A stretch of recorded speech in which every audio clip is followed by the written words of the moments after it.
Good morning বন্ধুরা। এখনও মর্নিংই বলবো, কারণ এখন বাজে 9:10। সাড়ে দেখো ছেলে ঘুমোচ্ছে, ছেলেকে ডাকছি, উঠছে না।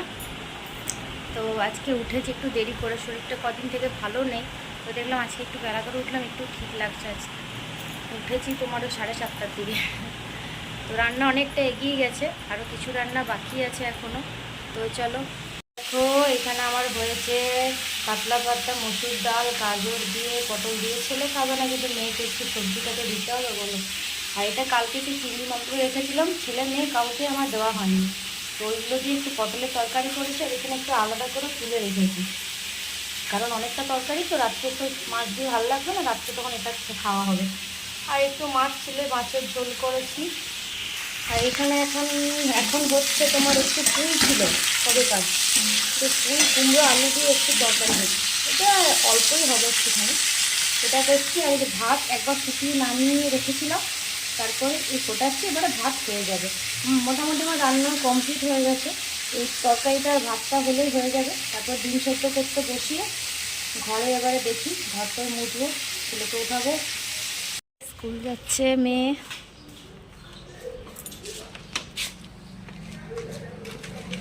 আজকেও ভালো রোদ দিয়েছে, পুরো রোদ দিয়েছে, ভালো লাগছে রোদটা। চেপে যা, ওই যে আমি একটু জল দিয়ে সিটটা ইয়ে করলাম, সিটটা গরম হয়ে গেছিলো পুরো, ওই জন্য। বাবা একটা নাও। একটু কি খাচ্ছে, কি খাচ্ছে দুষ্টু? দুষ্টু এখনো পড়ে আছে, খেয়ে নাও। এক পিস খেয়েছো, এখন এটা পড়ে আছে, খেয়ে নাও, খেয়ে নাও, খেয়ে নাও। রান্না হয়েছে, বাকি রান্নাঘরের অবস্থা দেখো। যখন এই অবস্থা দেখি না, তখন ভাবি কি করে পরিষ্কার করবো রে বাবা। তারপর করতে লাগলে হয়েও যায়, কিন্তু প্রথমে দেখে কিন্তু ভয় লাগে। আর ঘর মোছা হয়ে গেছে, জামা কাপড়টাকে কেচে মেলে দিয়ে আসি, তারপর এগুলো হবে। এই দেখো এখন বাজে 12:30। আমার চান হয়ে গেছে। মাথাটা সামনেটা একটু জল নিলাম, ভাল লাগছিল না। পুরো চুলটা ভেজালাম না, কারণ আমার চুল এত পরিমাণে উঠছে, ভেজালে আরও অনেক চুল উঠছে। তো এই জন্য চুলটা ভেজালাম না, কিন্তু সামনেটা একটু ভিজিয়ে নিলাম, ভাল লাগছে বেশ। আর ঘামছি প্রচুর, ফ্যান অফ করা আছে। ছেলে গেল মায়ের সঙ্গে ওইদিকে, তো আমি যাই এবারে। আরে কি বদমাইশি করছে কি বলবো। চান করাচ্ছি, বাথরুম থেকে আর বেরোবে না, জল ঢেলেই যাবে। বাথরুম থেকে যেই এলো, জামা পরবো না, খালি গায়ে আমি ও পেছন পেছন ছুটেই বেড়ালাম, মানে 10 মিনিট শুধু এই ঘর ও ঘর, এইখান সেখান। তারপর লাস্টে ধরে বেঁধে জামা কাপড় পরালাম। তো চলো যাই এদিকে। তাই চেপেছে দুষ্টু, এই পড়ে যাবে তো।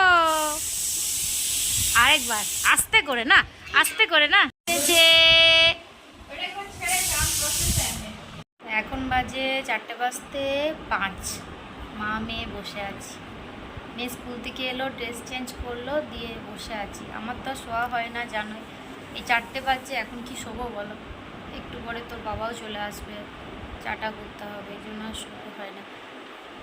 তো পরশুদিন বাজার গেছিলাম না, দিয়ে ছেলের যে জামাগুলো এনেছিলাম, তার মধ্যে একটা জামা প্যান্টের সেট নেওয়া হয়েছিল। তোমাদেরকে দেখিয়েছি, ছাই ছাই কালারের। তো ওটা কী হয়েছে জানো তো, মানে ছোট ঠিক হচ্ছে না, মানে পরাতে কষ্ট হচ্ছে, মাথা দিয়ে ঢোকাতে। আর হচ্ছে একদম টাইটে হচ্ছে, আর কষ্ট হচ্ছে যেহেতু পরাতে, এই জন্য বাবা বলছে না ওটা চেঞ্জ করে নেব।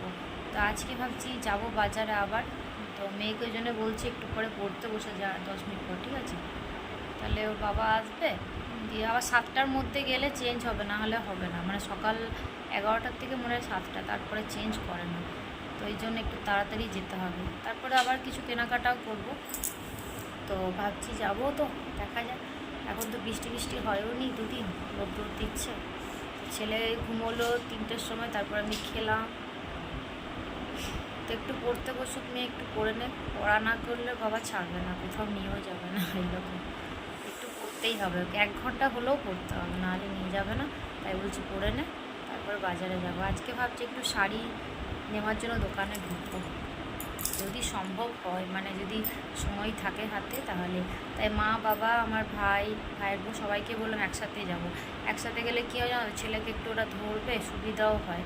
একা একা গিয়ে আগের দিন দেখলাম তো, কিছু ভালো করে দেখতেই পাচ্ছি না, কি নিলাম না নিলাম ব্যাগে, ওরকম। মানে মলে ঢুকেছি, ওকে যে ছেড়ে দিয়েছি সিঁড়ির সামনে চলে এলো তো ভয়। ওর বাবা ওখানে দাঁড়িয়ে আছে সিঁড়ির সামনে, আর আমি যা পাচ্ছি হাতের কাছে কিছু না মেপে ওর মানে কিছু বুঝতেও পারছি না কী নিচ্ছি না নিচ্ছি, ব্যাগে ভরছি যা পছন্দ হচ্ছে এই তো সেই জন্য তাড়াহুড়ো করে নিয়েছি বলে সেদিন ওই জামাটা ছেলে ছোটো নেওয়া হয়ে গেছে। তো ভাবছি আজকে যাবো সবাই, দেখা যায়, বৃষ্টি হলে আর হবে না যাওয়া। তো একটু পরে রাতে রান্নাটা করেই যাব, একটু পরে একটু ভাত বসাবো, দিনের তরকারিগুলো সব থেকে গেছে, আর একটু ভাত বসাবো, ভাত করে তারপরে যাব। রাত হয়ে যায় তো আসতে, আগের দিন আমার 10টা বেজে গেছিলো, রাত তো হবে বলো, বাজারও ভিড় খুব। চলো মেয়েকে একটু পড়তে বসে। আমি এখন একটা বড় কাজ করছি, কি সেটা হলো কালকে রাত্রেবেলাতে মুদির জিনিস মানে মাসকাবাড়ি আর কি আনা হয়েছে, কিন্তু দেখা হয়নি। এবার আমি এখন এই লিস্ট দেখে মেলাবো যে জিনিসগুলো ঠিক ঠিক দিয়েছে কিনা। দেখেছো আমি একটা ঘরে দোকান খুলে বসেছি মনে হচ্ছে, কি বলবে। তো চলো মিলিয়ে নি তাড়াতাড়ি করে, ছেলে এই সময় ঘুমোচ্ছে তো, 4:20 বাজে এখন। আমরা বাজার যাচ্ছি, এখন বাজে 7:05। তো চলো যাই, দেরি হয়ে গেল বেরোতে, আর আমি আজকে শাড়ি পরে নিয়েছি। এখন বাজে 11:30। আমরা বাজার থেকে এসছি তোমার ওই 10:30টার দিকে, অনেকটাই রাত হয়েছিল আসতে। ওই শাড়ির দোকানে ঢুকে না অনেকটা সময় ওখানেই চলে গেছে। আজকে ছেলের জামা চেঞ্জ করলাম, আর একটা অন্য নিলাম ছোট হচ্ছিল যেটা, তারপর বাবা কিছু কেনাকাটা করলো, আর শাড়ির দোকানে চলে গেছি সোজা, ওখানে অনেকটা সময় গেল। আজকে সবাই মিলেই গেছিলাম আর কি, বাবা মা ভাই বউ। কারণ ছেলেকে না হলে তো বললাম তোমাদেরকে আগের দিনে যা বিরক্ত করেছে, আমি একা আমরা দুজনে সামলাতে পারবো না, ওদেরকে নিয়েই গেছিলাম। তো শাড়ির দোকান অনেকটা সময় গেল, এই জন্য রাত হয়ে গেল। ভাগ্যিস আমি মানে ভাত করে গেছিলাম, একটু ডাল ভাত তরকারি দিনের ছিল, একটু ডিমের অমলেট করলাম, ব্যাস দিয়ে খাওয়া হয়ে গেল। আর আজকে তোমাদেরকে কিছু দেখাচ্ছি না যে কি কিনেছি না কিনেছি, তোমাদেরকে কালকে আমি দেখাবো বা অন্যদিন দেখাবো, ঠিক আছে? আজকে ভিডিওটা না এখানেই শেষ করছি। সবাই সুস্থ থেকো, সাবধানে থেকো, আর অবশ্যই আমার ভিডিও দেখো। তো টাটা।